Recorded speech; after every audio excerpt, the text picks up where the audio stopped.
All right, so we got the plants separated. We got them in the ground. And I think I got 7 runners planted out of this one. So there's the runner going back to the plant. There's the new plant. That one just had a little nub on it, so I buried it. As long as the plant has contact with the dirt, it doesn't even have to be buried. It just has to be held in place. It'll start sprouting roots, and like I said, it doesn't really matter how good the soil or what it's in. In this case, it's in pretty good stuff. But all the root development is going to be forced from the nutrients coming from the runner. And then as soon as the roots develop, you can clip it and transplant it. You can even put these runners in little baggies with rubber bands and poke some holes in the baggie and just let them sit there with dirt in them. And you don't even have to water them, because again, so you could have like a little baggie full of dirt here, a little baggie full of, or little potting plants, and you can get them to propagate just into other containers and then transplant them and move them.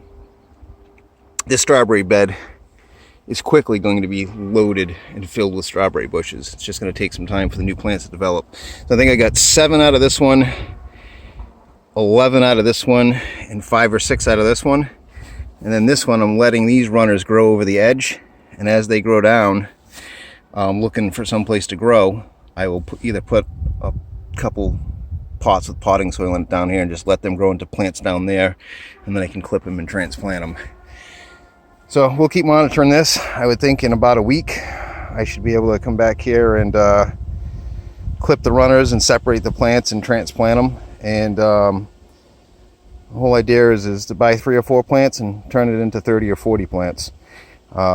Ideally, your first year growing strawberries, you want to clip the runners, clip the flowers, so that you don't get berries to force root development. But what we're going to do is we're going to let these that we planted this year, we're going to let them develop berries. And even though they won't get the biggest crop, we will get some berries this year.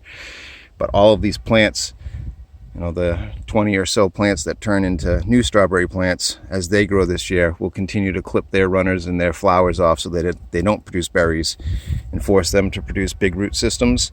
That way next year we get a better crop from this year's strawberry plants, because there'll be even more developed root systems next year.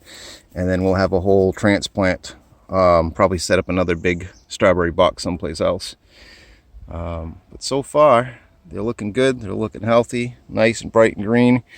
And these little tiny plants, which are a different variety, the mignettes, if I'm saying that correctly, none of those appear to have any runners at the time. But I would like to, as soon as they get some runners, I think I want to try to transplant some of those and maybe put them into window boxes, or make a small garden box for these guys, or maybe even interplant them around the bases of the raspberries. But we'll be back on this one. And if I get any other runners, new runners on these, I probably am just going to train them to grow over the edge of this, so that I can continue to get free strawberry plants off the outer edge of the bed throughout the rest of the season. But that's it for now.